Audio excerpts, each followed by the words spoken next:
Et par rapport à quoi, donc, on a besoin de savoir le début ou le nouvel an des arbres. Qu'est-ce que ça peut nous changer? Et on nous dit que c'est essentiellement par rapport à la dîme que je devais apporter par rapport aux arbres. Donc, c'est extrêmement technique, si vous voulez.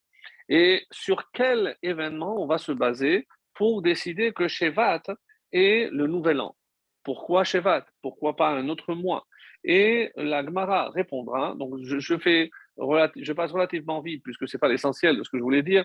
Surtout que bon, on peut s'arrêter sur l'aspect technique de la fête, comme toutes les fêtes d'ailleurs, mais il y a évidemment une dimension cachée et on va essayer de travailler sur trois plans. D'abord le plan technique, après un peu plus élevé, et ensuite le secret comme l'a dit si bien M. Nidam, c'est une fête que l'on doit essentiellement aux kabbalistes. Et on va essayer de savoir pourquoi. Parce que dans la Gemara, il n'y a nullement mention d'une célébration quelconque. Donc, on parle de nouvel an, donc c'est par rapport, encore une fois, comme je l'ai dit, pour qu'on calcule, on sait que l'arbre, les 3 premières années, je n'ai pas le droit de consommer ses fruits, donc comment je compte les années pour l'arbre, etc. Donc, j'avais besoin d'une date de référence. Et pourquoi, donc, demande la Gemara, on s'arrête sur le mois de Shevat, et la réponse qui arrive en disant que parce que c'est à cette période que la majorité des pluies est tombée. Ça, c'est la réponse de la Gemara. Alors, on peut comprendre qu'il y a un décalage entre Hillel et Shammai, puisque nous sommes encore dans la période de pluie. Hillel nous dit, on va encore se donner 15 jours parce qu'il y a encore des pluies pendant cette période.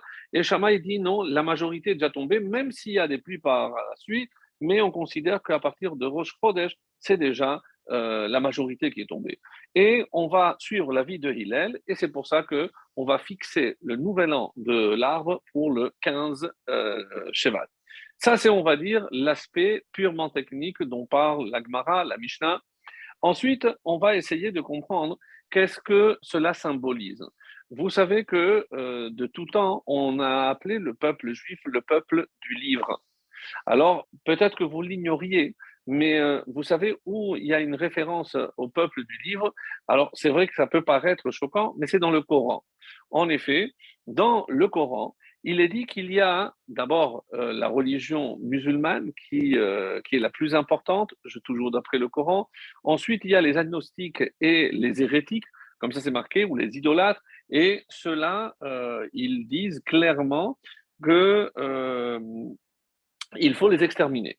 Donc c'est ce qui est marqué dans le Coran. Et ensuite, on nous parle de deux grandes religions que sont le christianisme et le judaïsme, qui possèdent un livre sacré, donc c'est l'allusion qui est faite, et dont les fidèles peuvent être épargnés, je ne fais que citer, en servant les musulmans. Donc, si on nous laisse la vie sauve, c'est pour qu'on puisse les servir. Voilà la vision du Coran par rapport aux autres religions, aux autres nations. Alors, pourquoi je rapporte cela? Parce que s'il est vrai qu'on est désigné comme le peuple du livre, mais on est, avant d'être le peuple du livre, on est aussi le peuple de la terre. En effet, vous savez qu'il y a une terminologie assez étonnante dans le Talmud pour désigner quelqu'un qui est ignorant. On l'appelle Am Haaretz, le peuple de la terre. Et pourquoi? Parce que de tout temps, l'occupation essentielle des Juifs était de s'occuper de la terre. Donc, on avait vraiment un rapport à la terre qui, malheureusement, petit à petit, s'est perdu. C'est perdu. Est-ce que c'est dû à l'exil parce qu'on ne pouvait pas continuer à exercer le métier d'agriculteur comme on le faisait en Israël? Et donc, une fois qu'on s'est dispersé dans la diaspora, malheureusement, le peuple s'est attaché, heureusement, puisque c'est ce qui nous a sauvés à travers les siècles, à travers les millénaires, on s'est attaché à nos valeurs, les valeurs de la Torah, et c'est pour ça qu'on est aujourd'hui plus le peuple du livre que le peuple de la terre. Mais le fait qu'on ait marqué la fête de Tou Bishvat, c'est peut-être pour renouer notre relation à la terre d'Israël. Alors vous allez me dire, on n'avait pas besoin. La preuve en est, c'est que chaque fois qu'on fait la prière, on est orienté vers Yerushalayim. Donc pendant 2000 ans, on était à l'extérieur de notre terre. Donc on sait toujours, et même encore aujourd'hui, tout le peuple juif, où qu'il soit, donc se tourne vers Jérusalem pour la prière. Et ceux qui habitent Jérusalem, vers le temple.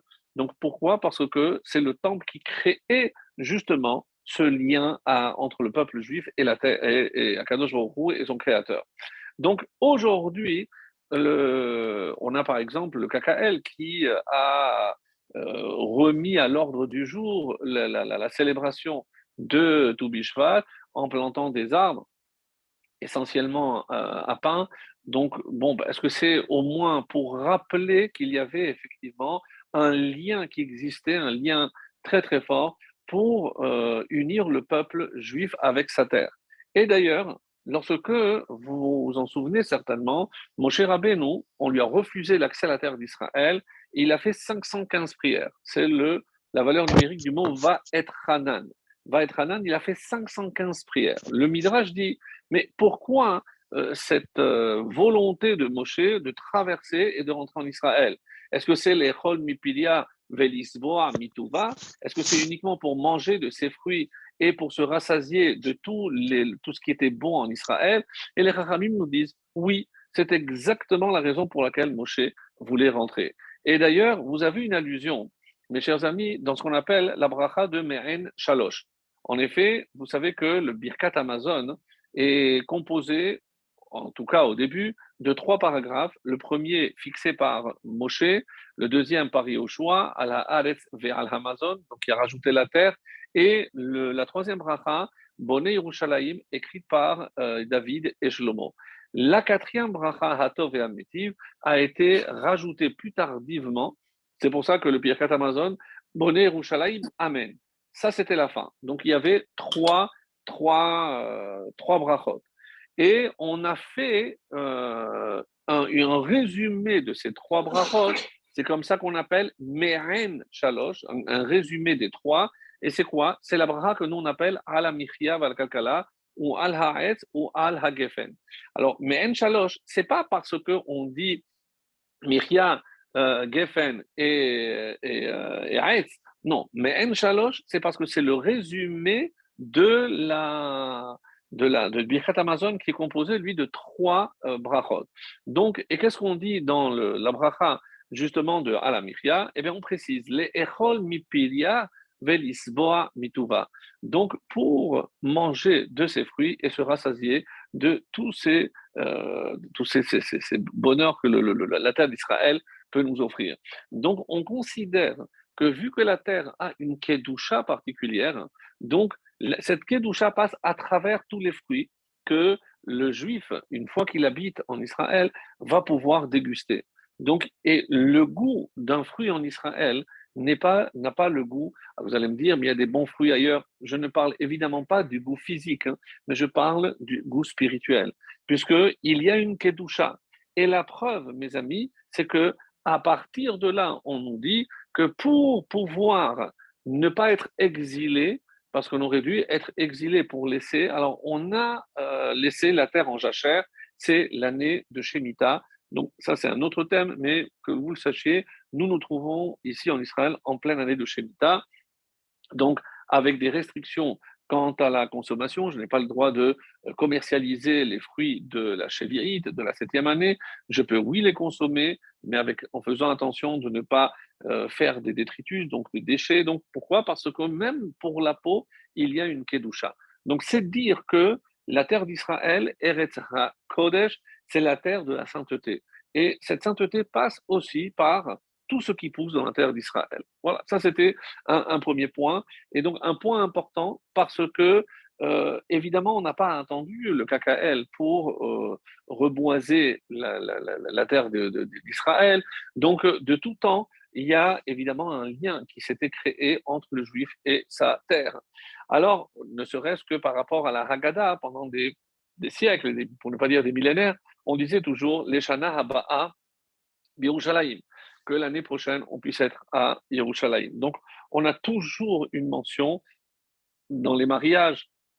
On dit aussi Im Tishkach Yemini, donc Im Eshkach Yerushalayim, Eshkach Yemini. Donc, il y a toujours une allusion à Jérusalem, à la terre d'Israël, dans toutes nos célébrations. Donc, ça, on va dire, c'est l'aspect aussi un peu symbolique. Ensuite arrivent à peu près dans le XVIe siècle, après l'expulsion des Juifs d'Espagne. Donc, comme vous le savez, Ceux qui ont, oui, fait le choix de quitter la terre d'Espagne se sont dirigés une grande partie, en tout cas, c'est là que va être fondée l'école des kabbalistes, ou pas à Jérusalem, mais dans la ville de Tzfat, la ville de Safed. Et là-bas, donc, vont arriver euh, le Harizal, d'autres cas, le Rabbi Moshe Cordovero. Donc, vraiment une quantité de sages extraordinaires. Et ce sont eux qui vont, à partir de là, donc à peu près il y a 5 siècles, ils vont établir ce qu'on appelle le Seder de Toubishvat. Alors, évidemment, je ne peux pas comparer avec le Seder de Pessah, mais il y a tout de même un Seder. Il y en a qui font un lien. On va voir quelques différences, par exemple, entre la coutume séfarade et la coutume kabbaliste, de kabbaliste. Et il y a aussi celle du Peri Etz Hadar qui mélange un petit peu la Kabbalah avec la coutume séfarade. Donc, en tout cas, ceux qui étaient très attachés à cette célébration, c'était les chassidim. De tout le temps, les chassidim ont accordé une extrême importance à cette célébration, la célébration donc du Seder de Toubishvat. Essentiellement, on le fait le soir. Donc cette année, ce sera dimanche soir prochain, comme l'a rappelé notre cher président. Donc, la coutume, c'est qu'on invite, on essaye d'avoir le plus grand nombre de fruits à table et avec un ordre précis selon ceux qui veulent respecter telle ou telle coutume dans le Seder. Et que veut dire le mot Seder? Le mot Seder, donc, veut dire ordre. Donc, nous connaissons le Seder de Pessah, pour ceux qui font le Seder de Rosh Hashanah aussi. Et le terme a donné aussi le mot Sidour. Sidour, le rituel des prières. Pourquoi? Parce que tout est arrangé. Shachrit, il y a Mincha, il y a Arvit, Shabbat, Rosh Chodesh. Donc tout est en ordre. Donc c'est de là que vient le mot Sidour. Alors, lorsque je regarde de plus près, donc de quoi est composé ce Seder? Essentiellement, et je commence toujours avec les fruits d'Israël. Toujours. Quand je dis le fruit d'Israël, je ne dois pas aller chercher des olives d'Israël, mais je parle des fruits par lesquels la terre d'Israël a été mise en avant dans la Torah, dans ce fameux verset Eretz Chitaus Ora. Alors, je vais vous le lire, c'est dans Devarim, Devarim, chapitre 8, verset 8. Eretz chitaus ora vegefen ena verimon, eretz zet shemen udvash. Donc, et on a ici les 7 fruits. Chita es ora, c'est le blé et l'orge. Gefen, le raisin, la figue, la grenade. Eretz zet shemen, c'est zet shemen, littéralement, c'est l'huile, l'olive huileuse, donc celle qui donne l'huile. Et dvash, qui n'est pas traduit ici par miel, puisqu'on parle ici de fruits, de vaches généralement désigne la date douce. Donc la date, et voilà que là, grâce à ce verset, donc je sais ce que je dois placer à table. Et puisque je veux renouer le lien avec la terre d'Israël, donc je veillerai à ce qu'il y ait en priorité ces fruits, les fruits que j'ai cités. Oui, effectivement, pour celui qui fait la remarque, l'orge, soit je fais un gâteau à l'orge, soit je peux, comme certains le font, goûter aussi la bière qui est à base d'orge aussi pour pouvoir goûter à à tous ces aliments. Alors, il y a, hein, comme vous le savez, et ça nous fait du bien aussi de faire un petit peu de halakha, il y a une règle qui dit Kol shekarov la aret kodem lavracha. Là, pourquoi? Parce qu'il y a 2 fois le mot eret. Eret, chita us ora vegefen ut ena verimon. Et après, on dit eret zet shemen udvash. Donc, il y a 2 fois le mot eret. Et la règle est que qu'est-ce qui a priorité? Ce qui se trouve le plus proche du mot eret. Par exemple, eret chita. C'est clair que le blé ou le pain va passer avant toute autre chose. D'ailleurs, c'est l'une des raisons, mes chers amis, pour lesquelles le vendredi soir et le samedi, lorsque je fais le kiddush, je couvre le pain. Alors certains disent que c'est par rapport à la manne qui était recouverte, par rapport à la rosée, mais halachiquement, je n'ai pas le droit de faire passer le vin avant le pain, puisque d'après ce verset que l'on vient de dire, je dois d'abord manger du pain et après seulement le vin. Et comme je dois faire le kiddush du Shabbat. Alors, pour pouvoir faire le kiddush, je recouvre le pain et certains sont assez scrupuleux, si jamais il y a aussi des maisonnodes, de les couvrir, puisque même maisonnodes à base de blé passeraient avant le vin. Donc, ça, c'est la règle pour laquelle donc, je dois passer avant le vin, mais sinon, en temps normal, je commence par le blé, le pain ou les biscuits. Alors ensuite, hein, qu'est-ce que j'ai? Seora, c'est deuxième par rapport au premier RS. Et là, j'ai après les raisins, Geffen. Donc Geffen est déjà en troisième position. Chita, Seora, Geffen. Geffen, c'est troisième. Donc, et le deuxième RS, j'ai Zet Shemen, l'olive et la date. L'olive est en première position par rapport au deuxième Eretz. Donc l'olive passera avant le raisin, qui est troisième. Et du coup, aussi, la date est en deuxième position par rapport au deuxième Eretz, donc alors que le raisin est en troisième position. Alors, euh, je le fais un petit peu vite, mais c'était par exemple le test. Lorsque quelqu'un devait rencontrer un futur prétendant pour sa fille, il mettait des fruits à table, il dit voilà, vas-y, mange. Et c'était un test pour savoir s'il connaissait toutes les règles, s'il savait par quel fruit il fallait commencer et sur quoi il fallait faire la bracha. Alors, la bracha, évidemment, c'est Haetz. Mais même si c'est à Haetz, il faut savoir sur quoi je vais faire Haetz. Et il faut penser après à tout le reste. Je n'ai pas besoin de faire Haetz à chaque fois. Mais si je fais s'il y a de l'olive et une date, l'olive passe avant. Si j'ai olive, date ou raisin, c'est l'olive qui passe toujours. Si j'ai des dates ou des raisins, c'est la date qui passera avant le raisin, etc. Alors pour le raisin, comme vous le savez, ça c'est la coutume du prix Adar, Adar, qui, indépendamment de la suite de fruits qui est préconisée par le Seder dit des Séfaradim, rajoute 4 coupes de vin. Donc, il y a le vin blanc. Après le blanc, je mets un petit peu de rouge. Après, je mets plus de rouge que de blanc et je termine par une coupe de vin rouge.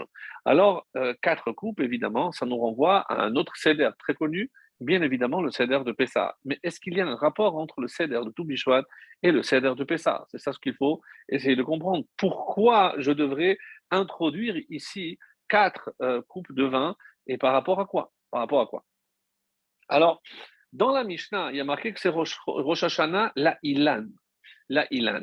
Alors, le mot Ilan vaut 91. Et je remarque que 91, c'est un mot qui est fait avec deux des noms de Dieu. Un, c'est Yud Kevavke, 26, et Adnout. Adnout, Abonai. Donc, si je fais la somme des deux, j'obtiens 91. 91. Alors, pourquoi? Parce que c'est le nom Adnout, c'est la rigueur, et Yutrevavke, c'est la miséricorde. Donc le chesed et la gevura, selon les termes kabbalistiques d'usage, c'est donc le chesed, la miséricorde, la bonté, et la rigueur, le din, la justice. Alors, pourquoi le ilan? Qu'est-ce que le ilan représente? Eh bien, vous savez que dans la Torah, on utilise rarement le mot ilan, on utilise le mot haaretz. Et la première occurrence, la première fois que le mot haaretz apparaît, c'est lorsque on nous dit, d'abord après la création, c'est haaretz hada'at tov vara. N'oublions pas que lorsque l'homme, Adam Arishon, a été placé dans le Gan Eden, quelle était sa nutrition? De quoi se nourrissait-il? Donc, il n'y avait évidemment pas d'animaux, il ne pouvait pas manger d'animaux. La consommation d'animaux ne viendra qu'après le déluge, à l'époque donc de Noir. Et c'est très intéressant parce qu'on n'avait pas besoin de se nourrir. On avait, avec les fruits, toutes les protéines dont le corps humain avait besoin. Alors, une explication très intéressante hein, qui est due à, je crois que, si mes souvenirs sont bons, le Rav Hirsch, qui donnait cette explication, ou le Rav Monk, je suis incapable de vous le dire, il disait qu'après le déluge, la Terre, en tout cas la surface de la Terre, a été extrêmement abîmée. Du coup, donc même les fruits et légumes n'avaient plus la teneur en protéines dont le corps humain avait besoin, et c'est une concession que Hachem a faite à l'homme de lui permettre de consommer ensuite des animaux pour venir combler ces carences-là en protéines et autres, en mangeant les poissons notamment et les animaux évidemment qui sont qualifiés de purs par la Torah, avec les deux signes pour les poissons et pour les animaux. Donc, sabot fendu et ruminants, et pour les poissons, donc nageoires et écailles.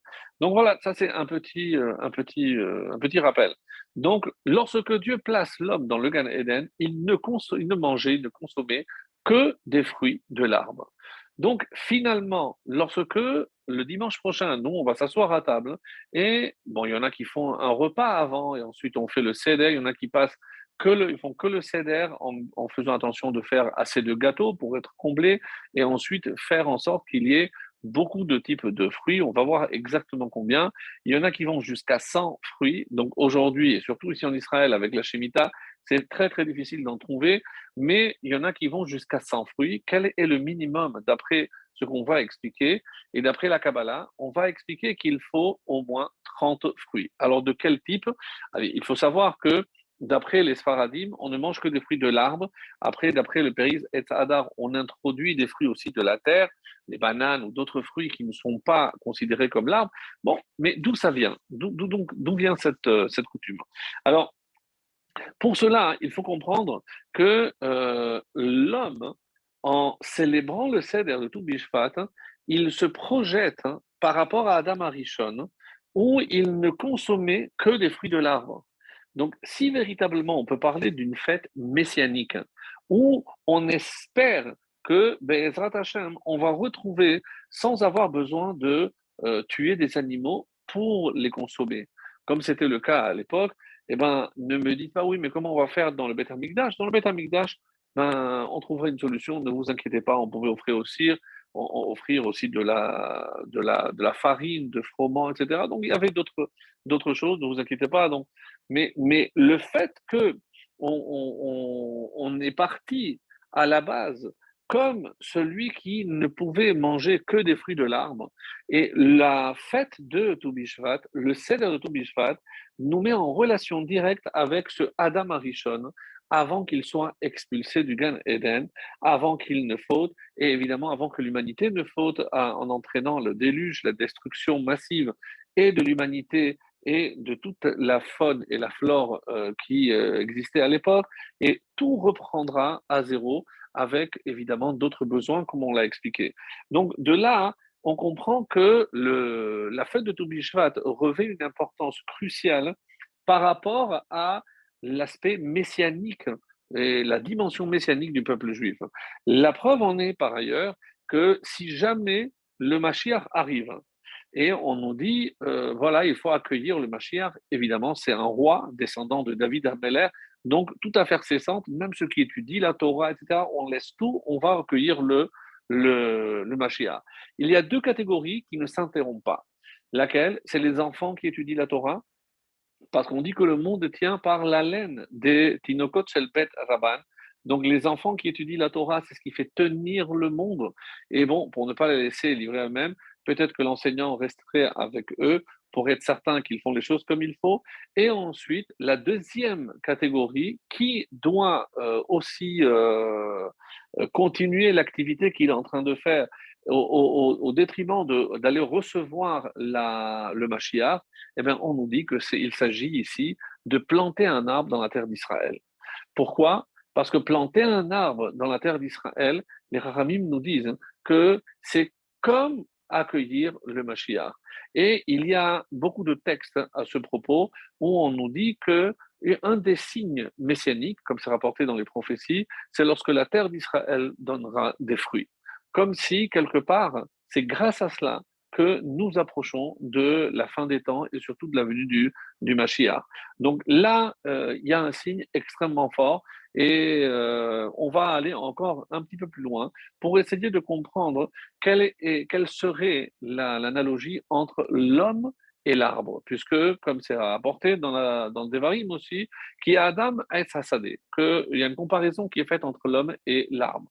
Alors, de quoi s'agit-il? Et c'est peut-être ça qui va nous entretenir. Alors, quand je dis que la célébration du Seder de Toubishvat passe par la consommation de fruits, là, il y a une première question qui, je pense, nous interpelle. Pourquoi?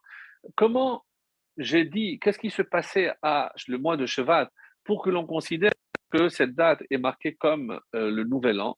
Et on nous dit parce que les pluies ont tombé. Alors, qu'est-ce qui se passe avec une fois que la pluie tombe?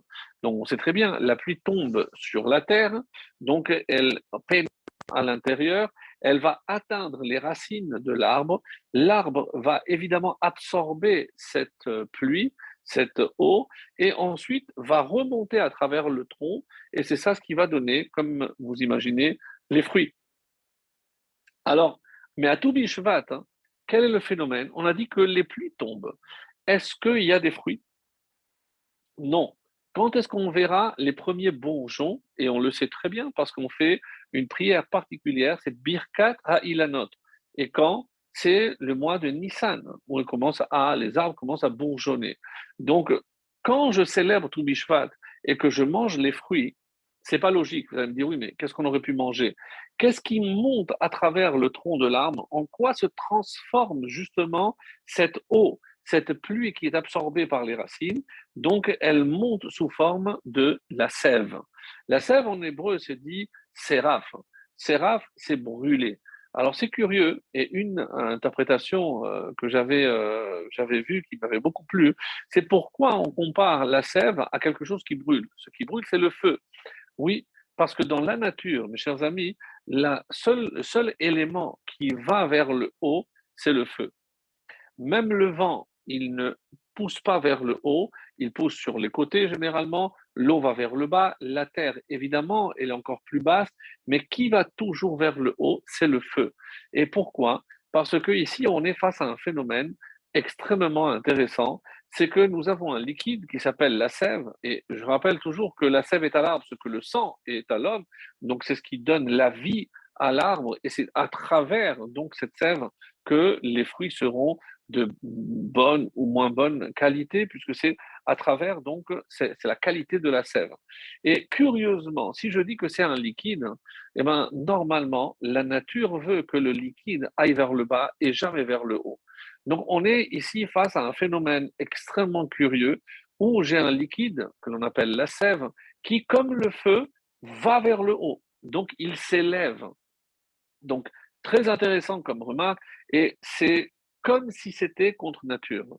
Et comme tout miracle, comme la vie elle-même, on sait très bien qu'elle se déroule généralement d'une manière invisible. Hachem se cache dans tout ce qui est invisible. La bracha, en abracha shrouya, disent nos maîtres, la bracha ne se trouve, et la mina samui minayin, que ce qui est couvert et à l'abri de l'œil. Donc, pas ce qui est visible.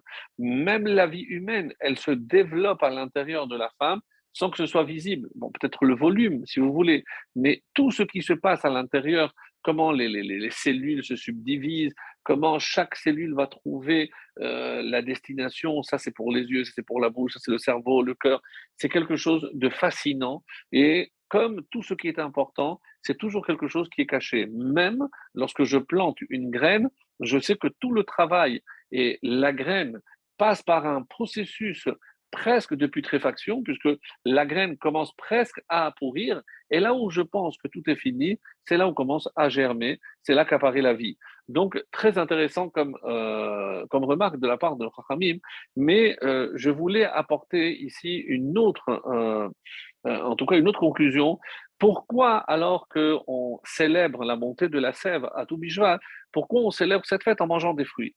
Et arrive une réponse magnifique que j'aime beaucoup, c'est parce que le judaïsme accorde toujours de l'importance à la finalité d'une chose. Tov acharit davar mereshito. Et toujours elle est meilleure la fin d'une chose que le début. Pourquoi? Parce que même la vie, au moment où le bébé naît, je ne sais pas ce qu'il va donner. Alors, c'est un petit peu paradoxal que l'on se réjouisse, et on devrait se réjouir quand? Quand la personne quitte ce monde. Et la preuve en est que lorsque c'est un tzaddik qui quitte ce monde, on fait une hiloula. La hiloula, c'est comme un mariage, c'est une fête. Pourquoi? Parce qu'on a la certitude que cette personne a accompli son rôle sur Terre, donc on a une vraie raison de se réjouir.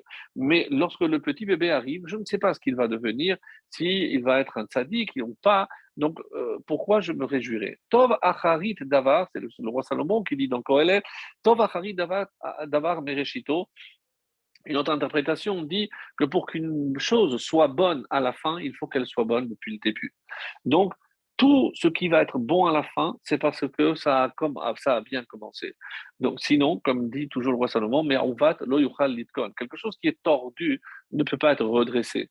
Donc, même avec beaucoup d'efforts, quelque chose qui a poussé tordu, mais dans la nature surtout, je ne peux pas, hélas, le redresser. Alors, c'est ce qu'on veut nous faire comprendre, que la finalité de tout, c'est justement que dans la vie, on ait un objectif. On est là, si on se marie, il faut savoir pourquoi on se marie. Si on travaille, il faut savoir pourquoi on veut gagner de l'argent. Si on veut avoir des enfants, il faut savoir aussi pourquoi on veut avoir des enfants. Et on ne suit pas, rappelez-vous, comme des moutons. On est sorti d'Égypte, c'est parce qu'on a été capable de ne pas suivre et on a tué le mouton. Symboliquement, c'est de ne pas suivre justement parce que le courant veut que j'aille dans ce sens-là. Non, le juif est toujours à contre-courant et on le sait depuis le début avec Abraham, à Ivri, le hébreu, qui veut dire de Ever. Il est passé de l'autre côté. Il y avait l'humanité d'un côté et lui est passé de l'autre. Pourquoi? Parce que le juif a toujours dans son comportement quelque chose qui va contre la nature, contre le mouvement majoritaire. Alors, par rapport à ce que je disais, donc, un homme doit toujours se poser la question. Et durant le Seder de Pessah, pardon, durant le Seder de Toubishvat, je suis obligé de me poser cette question. Pourquoi? Parce que là, j'ai une multitude de fruits. Je suis en train de remercier Akadosh Baruch Hu pour tous les bienfaits qu'il m'a accordés. Et je dois me dire, qu'est-ce que moi, en contrepartie, évidemment, je fais une bracha, c'est très bien, mais je dois aussi me poser les vraies questions existentielles. C'est pourquoi je devrais faire ce que je fais. Je dois travailler, c'est normal, mais pourquoi faire? Est-ce que c'est pour posséder tel ou tel objet? Est-ce est-ce que j'ai des enfants uniquement pour assouvir le besoin de paternité ou de maternité? Est-ce qu'il y a une vraie finalité à mon existence? Et tout Bishvat nous invite à réfléchir à cela. Et pourquoi je prends l'arbre, en tout cas la Torah prend l'arbre comme exemple? Parce que l'arbre produit, comme vous le savez, de l'ombre. L'ombre n'est pas pour l'arbre lui-même. Les fruits, ce ne sont certainement pas l'arbre qui va en profiter. Donc, tout ce que l'arbre fait, c'est uniquement dans un élan de chesed. Chesed de bonté. Le bonté ici est synonyme de don. Parce que quand on dit aussi que quel gadol venora, gadol, la grandeur se mesure à la capacité à donner qu'à l'être humain. Et c'est cela qui fait de nous l'image, le tselem Elohim de Dieu, de la même façon que Dieu a pour donner, pour, disent tous nos.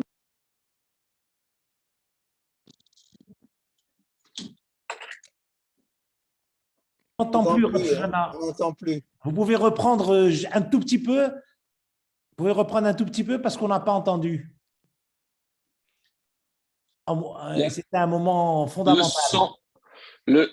son, le son est parti? Le son est parti. Alors, vous disiez, vous étiez, pourquoi on se projette comme ça, Rosh Hashanah, à Tou Bishvat, quelle est la finalité de quoi, de mon engagement, on va Oui, dire.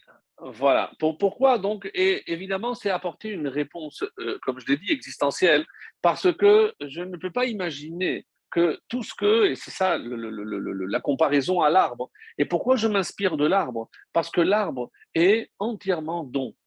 Toute son existence, et il se tient droit comme l'homme, il a des racines comme l'homme, il a des fruits qui sont les actes. Donc, il y a une comparaison magnifique qui est faite, et je vais vous faire un petit tableau pour mieux voir ce que j'ai envie de dire, parce qu'on n'a pas répondu par rapport au Cédètre de Pessah, mais tout va y arriver. Donc, simplement rappeler que ici, la finalité de l'homme, c'est trouver une réponse à son existence. Et essentiellement, en me basant sur l'existence même de l'arbre, quelle serait la réponse que je dois apporter? Faire du bien à autrui.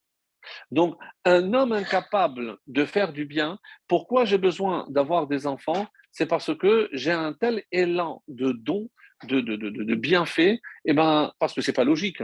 Donc, un homme qui cherche à s'enrichir, travailler, faire des efforts, c'est pour lui pouvoir profiter de ces efforts-là. Et ben, c'est pas logique que un homme veuille avoir des enfants avec ce que ça va supposer comme effort, comme temps, comme argent, etc. Et d'où vient cet élan-là? C'est parce que nous sommes à l'image de Dieu. Dieu n'avait pas besoin de l'homme, mais et il n'avait besoin de rien du tout. Alors pourquoi il nous a créés? Parce que il voulait donner. Il voulait les hétives, faire du bien. Donc un homme qui sur terre ne fait pas du bien, c'est à se demander finalement s'il a atteint cet objectif d'être non seulement comme l'arbre, mais finalement comme Hachem. Donc c'est dans la nature, regardez, c'est les arbres qui poussent droit comme l'homme. Donc, et il y a une élévation. Donc, on sait très bien que en prenant soin d'un arbre eh ben, ou d'une plante, en lui parlant convenablement, Hakol Yafé la Bessamim, on le dit tous les jours, c'est que la voix est bienfaitrice, elle fait du bien même aux plantes. Quand je parle de manière agréable. Alors, si une plante est sensible au son de la voix d'un homme, d'un humain, imaginez les êtres humains. Lorsque je parle durement ou lorsque je suis trop sévère avec mes enfants, je n'aurai certainement pas l'effet escompté, puisque c'est plus, je vais rejeter, il va se révolter plus que ce que je cherche à le rapprocher. Donc, c'est pas une simple affaire. Donc, et c'est pas facile. C'est pas du tout facile. Et c'est pour ça que cette diversification, alors, qu'est-ce que je retrouve aussi au niveau du tronc? Je regarde, il y a un point commun à tous les arbres, c'est précisément le tronc. Et en français, on dit le tronc commun, puisque après, les racines peuvent être plus profondes, moins profondes, les fruits sont évidemment différents, mais là où tout le monde est pareil, c'est le tronc. C'est-à-dire, les racines, c'est là où on reçoit, le tronc, c'est le passage pour atteindre le don. Et celui qui n'a pas compris, et c'est pour ça que quelque part, tous les hommes, ils ont un point commun. Le point commun, c'est, comme je l'ai dit, ce tronc, c'est recevoir pour transmettre. Nous avons, en tant que peuple juif, un héritage extraordinaire. Donc, quelle est la fonction? Je sais que je ne suis qu'un maillon de cette chaîne. Et comme on l'a lu, Vehigadeta Levincha, qu'est-ce que je suis censé faire à Pessah? C'est connecter mon fils avec le train de l'histoire du peuple juif. Et comment? En racontant l'histoire. Sache, mon fils, d'où tu viens. Il faut que tu saches d'où tu viens pour que tu saches où tu dois aller. Parce que celui qui ne sait pas d'où il vient et à quoi on a accordé de l'importance, c'est les mishpechotam. Donc, même pour manger, il fallait cette union familiale. Et c'est pour ça que chaque fois qu'on a l'occasion de faire un repas en famille, comme le Seder de Toubishvat et autres, donc évidemment que c'est bien de le faire parce que c'est ça qui va nouer véritablement les liens de la famille, de tous les membres de la famille, pour que ça reste évidemment une famille unie et soudée. Donc, ça, c'est par rapport à ce qu'on pouvait dire concernant le fruit. Maintenant, on se rend compte que au niveau de la date, le 15 Shevat, si je fais un saut de un mois, je constate qu'il y a ici quelque chose vraiment remarquable. C'est que du 15 Shevat, je passe au 15 Adar. Et qu'est-ce que c'est le 15 Adar? C'est Shushan Purim.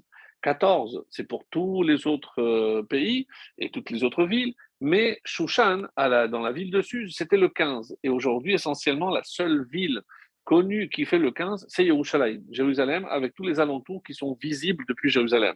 Donc, c'est l'essentiel même, puisque tous les événements se sont déroulés à Suse, la capitale de Shushan. Donc, j'ai le 15 Shevat, j'ai le 15 Adar, c'est Purim, et un mois après, j'ai aussi le 15 Nissan. Et là, qu'est-ce que j'ai? C'est Pessah. Donc, qu'est-ce que je remarque? Et c'est ça ce qui est vraiment, encore une fois, époustouflant, c'est qu'il y a 3 fois 15. Le 15 Shevat, le 15 Adar et le 15 Nissan. 15 fois 3, c'est 45. 45, mes amis, c'est la valeur numérique du mot Adam. Adam, l'homme. Comme si quelque part, nous sommes à la recherche de cet Adam perdu lorsqu'il a été expulsé du jardin d'Éden, le Adam que Dieu a créé. Rappelez-vous les paroles de Dieu, le jour où tu mangeras, tu mourras. Mais il n'est pas mort, il a vécu 930 ans. Non. Celui qui a vécu 930 ans, c'est l'Adam après la faute. Le Adam d'avant la faute, lui, il est mort. Il n'est plus. Il n'est plus.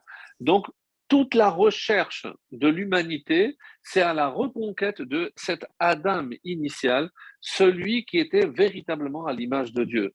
Et c'est pour ça que Rabbi Shimon Bar Yochai le dit à plusieurs reprises, Atem keruim Adam, ve'en umot haolam keruim Adam. Vous, le peuple juif, juifs, vous êtes appelés Adam parce que vous avez le potentiel de retrouver la dimension adamique, si vous voulez, pour inventer un mot, la dimension de Adam Arishon.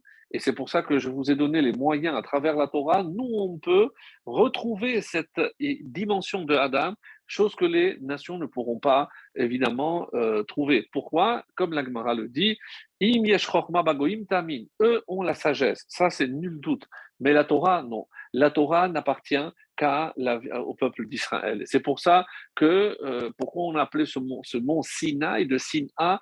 Pourquoi? Sina, c'est la haine, la haine, parce que c'est à partir de ce moment-là que les nations commençaient à haïr le peuple juif. Ah, pourquoi ce sont eux qui ont la Torah et pas nous? Et d'où la naissance donc de l'antisémitisme. Donc, je ferme la parenthèse. Maintenant, si je fais donc la somme des 15, c'est comme si à tout Bishvat, il y avait un processus qui commençait qui doit aboutir à Adam. Alors, si je reprends donc le dessin de l'arbre que j'ai ici, donc j'espère que ce sera assez visible pour tout le monde. Voilà, si j'enlève le reflet. Donc, il y a les trois parties. Il y a les racines, il y a le tronc, voilà. Il y a le tronc et il y a les fruits. Donc, et j'ai dit qu'il y a le 15 Shevat, le 15 Adar et il y a le 15 Nissan. Et ça donne la fête de Pessah. Ici, c'est Purim. Et ici, c'est Tu Bishvat. Tu Bishvat. Alors, c'est aussi, j'ai dit que on va vers un lettre qu'on appelle Adam. Donc, on commence ici, c'est le Aleph. Ici, c'est le Dalet. Et ici, on va mettre le même final. Et j'ai, comme ça, Adam. Qu'est-ce que ça représente, Adam? Donc, trois étapes, qui est considéré comme véritablement les racines. Les racines, ou la racine du peuple juif, c'est sans conteste Abraham. Abraham. Ça peut être aussi Adam, le premier, mais on l'a perdu. Donc, Abraham, celui qui reprend le flambeau, et son nom commence par le Aleph. Ensuite, il y a le Dalet, c'est David. Donc, David. Et on arrive à Pessah, même, évidemment, c'est le Mashiach. C'est le Mashiach. Donc, qu'est-ce qu'on remarque? C'est que la fête de Tu Bishvat est le début d'un processus qui, et c'est pour ça que quand j'ai parlé de la sève qui monte, tout le mois de Hadar, tout se passe en cachette. Quelle est la particularité de la Megillah de Esther? C'est que Dieu est caché. Il n'y a pas le nom de Dieu. Tout se passe à l'intérieur, c'est caché. David aussi est un personnage assez curieux, puisque même quand il est nommé roi, il n'est pas roi, il n'existe pas comme roi. Donc même sa royauté est cachée, même par rapport à ses frères qu'il avait rejetés, etc. Bon, on ne peut pas s'attarder, mais David est intimement lié. Moi, ce qui m'intéresse ici, c'est comment on célèbre chacune de ces fêtes. Et ça, ce qui est intéressant par rapport à ce que la Chassidoute va nous dire ici, et je vais rajouter ici trois éléments qui sont très importants et pour comprendre de quoi il s'agit. Ici, Pessah, c'est le haut de l'homme, c'est le Mohar. Mohar, c'est le cerveau. Mohar. Ah, ici, c'est Lève. Lève, c'est le cœur. Et ici, l'homme, qu'est-ce qu'il fait? Il mange. Donc, c'est le corps. On parle ici ou des reins ou du kaved. Qu'est-ce que c'est le kaved? C'est le foie. C'est le foie. Et les Rahamim, qu'est-ce qu'ils nous font remarquer? Que si je prends les premières lettres, Mohar, c'est même. Lev, c'est le Lamed. Et ici, c'est le Chaf. J'ai le mot l'air, qui veut dire roi. Donc, qu'est-ce que c'est le roi? C'est lui qui, d'abord, réfléchit, lève. On va voir ce que c'est le lève, puisque c'est ça, si c'est la dimension intellectuelle, ça, c'est la dimension émotionnelle, et ça, corporelle, puisque ça, c'est les instincts, c'est-à-dire ce que l'homme agit, ce que l'homme fait. Qu'est-ce qu'on fait à Tu On ne s'occupe que du corps. Qu'est-ce qu'on fait? On mange. On ne fait que manger. On fait évidemment la bracha, parce que je dois l'obligation de faire une bracha pour manger. Mais je ne fais que manger. Il n'y a pas de texte. Alors certains disent, oui, c'est bien de rajouter certains psaumes à partir ou des versets de Shirachirim par rapport où il y a une mention qui est faite du fruit, etc. Mais l'essentiel, c'est de manger. Qu'est-ce qui se passe à Purim? À Purim, c'est vrai qu'il y a le michté, donc je mange aussi. Mais à part manger, qu'est-ce que je dois faire? Je dois aussi lire la Megillah. Donc là, je ne fais pas que manger, mais je lis quelque chose et je dois aussi penser aux autres.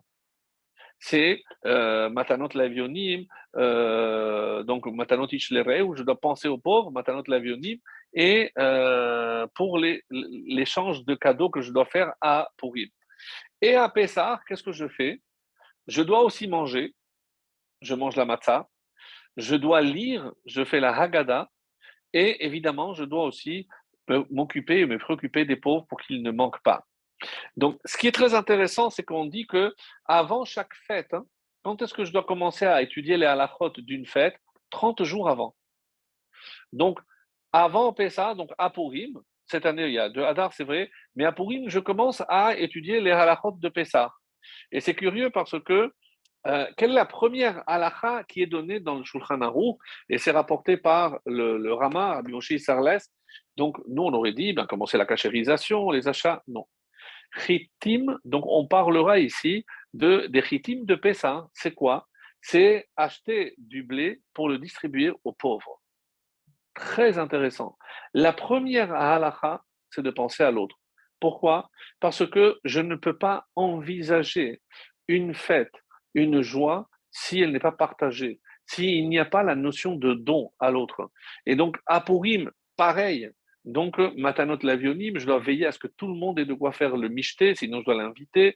Donc, je vois ici, et à Purim, les halachot de Purim, je dois les commencer quand? À Toubishvat, puisque c'est juste un mois avant. Donc, quand je parle ici du cerveau, du cœur et du corps, le corps, je mange. Le cœur, c'est la parole. Alors, c'est comme ça qu'il est dit. Pourquoi? Il y a une petite allusion qui est faite dans la valeur numérique du mot lève. Lève, c'est 32. Et 32, c'est le nombre de dents. C'est-à-dire ce qui me sert non seulement à manger, mais aussi à parler. Donc, quand on met les téphilines, on l'a vu dans la paracha, on met les téphilines en face du cœur.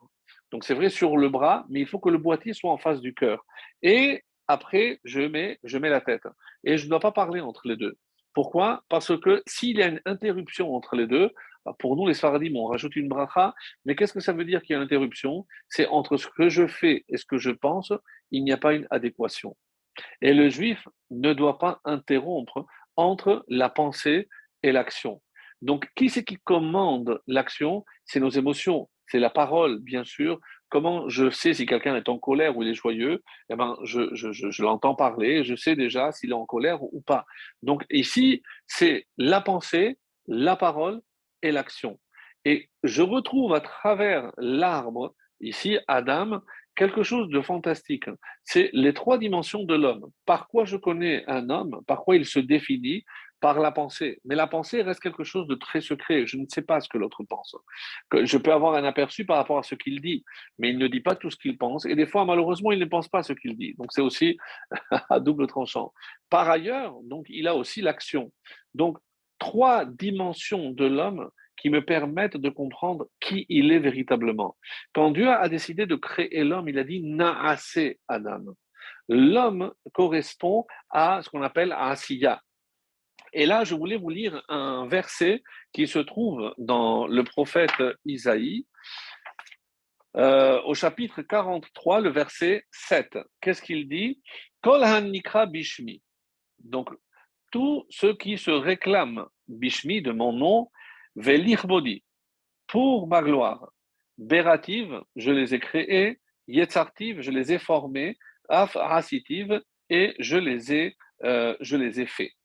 Et ici, nos Chachamim nous disent, nous avons ici 4 niveaux, et c'est les 4 niveaux dont parlera la Kabbalah, parce que le troisième Seder, donc je dis qu'il y a le Seder des Sfaradim, il y a le Seder de Peri Etz Hadar, qui rajoute et le vin et certains fruits de la terre, avec un petit peu de Kabbalah, et il y a ce qu'on appelle le Seder des 4 mondes.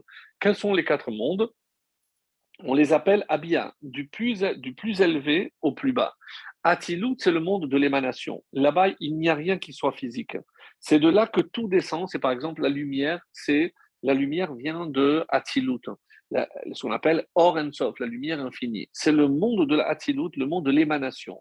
L'homme a été créé à ce niveau-là, mais malheureusement, il a quitté, il a chuté. Donc, il a chuté de combien de degrés? Il a chuté jusqu'au monde de la Asiya. Donc, il a dépassé Beria, il a dépassé Yetzira et il est arrivé à Asiya. À quoi correspond le monde de la Beria, la création? C'est ce que la Torah dit au début. Bereshit bara Elohim et hashamayim vetaret. Donc, il ne les a pas façonnés, il ne les a pas faits, il les a créés. Donc, ici, on parle d'une création qui n'est pas physique. C'est le potentiel, parce que je sais que le ciel apparaîtra plus tard, la terre aussi. Comment je dis qu'au début, Dieu a créé le ciel et la terre? Non. Au début de la création de Dieu, du ciel et de la terre, alors, c'est comme ça qu'il faut traduire. Je ne peux pas traduire au début, il a créé, puisque le premier jour, qu'est-ce qu'il a créé? On est à Tzilut, donc c'est la lumière. C'est la première création du premier jour, c'est la lumière. Donc, Beria, c'est un niveau inférieur. On dit par exemple, c'est déjà les âmes. Les âmes, les anges sont de cette catégorie. Après, il y a Yetzira, va Yitzer. Donc, dans la Yetzira, c'est façonné. À un moment donné, donc, quand j'ai une matière et je la façonne, pour les animaux, pour l'homme aussi, va Yitzer, donc la femme. Donc, ça, c'est Yitzer, c'est la Yetzira. Et Rassiya, c'est le niveau le plus bas. Donc, viennent les kabbalistes et nous disent, hein, comment je retrouve ces trois mondes où il a chuté au niveau des fruits. Et c'est pour ça que 10 qui exprime la plénitude, quelque chose qui est plein, qui est parfait, c'est le chiffre 10, eh ben, il faudra 10 fruits pour chacun de ces niveaux-là. Et que représente chaque niveau? Je commence par le plus élevé, Beria, et par quoi est représenté ce fruit-là? C'est un fruit qui n'a pas de déchets. C'est par exemple une fraise. C'est un fruit où tout se mange, l'intérieur et l'extérieur. Il n'y a pas de déchets. Il n'y en a pas beaucoup, c'est pas facile à trouver. Ensuite, j'arrive, ça c'est le niveau de Beria. Le niveau de Yetzira, c'est des fruits où je vois la chair, mais à l'intérieur, il y a un noyau invisible. Ça, c'est Beria. Donc, il faut 10 comme les olives ou les dattes. Donc, je mange tout l'extérieur et il y a un noyau. Et ensuite, Asiya, c'est lorsqu'il y a une kelipa, c'est-à-dire il y a une peau. La peau qui recouvre le fruit que je ne mange pas. Il peut y avoir noyau ou pas, mais comme les oranges, il y a la clipa ou la banane. Donc, il y a une clipa. Ça, c'est un fruit qui a besoin d'être protégé. Donc, une clipa. Et ça, c'est la troisième catégorie. Donc, on déduit d'ici que dans la nature, il y a ces trois types. Il y a ce qui est parfait. Il n'y a pas de déchets. Et on aspire à cela. Puisque l'homme, au départ, hein, je le rappelle, donc, et même dans le désert, comme vous le savez, tout ce qu'il mangeait, il n'avait pas besoin d'évacuer. Il n'y avait pas de déchets. L'homme ne produisait pas de déchets. Tout était, c'est pour ça que la manne est un repas céleste, un pain céleste, parce que tout était absorbé par le corps. On n'avait besoin de rien, il n'y avait pas, il n'y a pas d'excréments de la part de l'homme. Tout était vraiment en fonction de ce dont l'homme avait besoin. Par ailleurs, donc après, il y a le noyau. Évidemment que quand il y a un noyau, ça veut dire qu'il y a un départ. C'est pour ça que c'est Yetzira, parce que je vais former. D'abord, il y a le noyau et ensuite, la chair va s'étendre et jusqu'à un moment où on arrive à la finalisation de ce fruit et c'est là où je peux le consommer.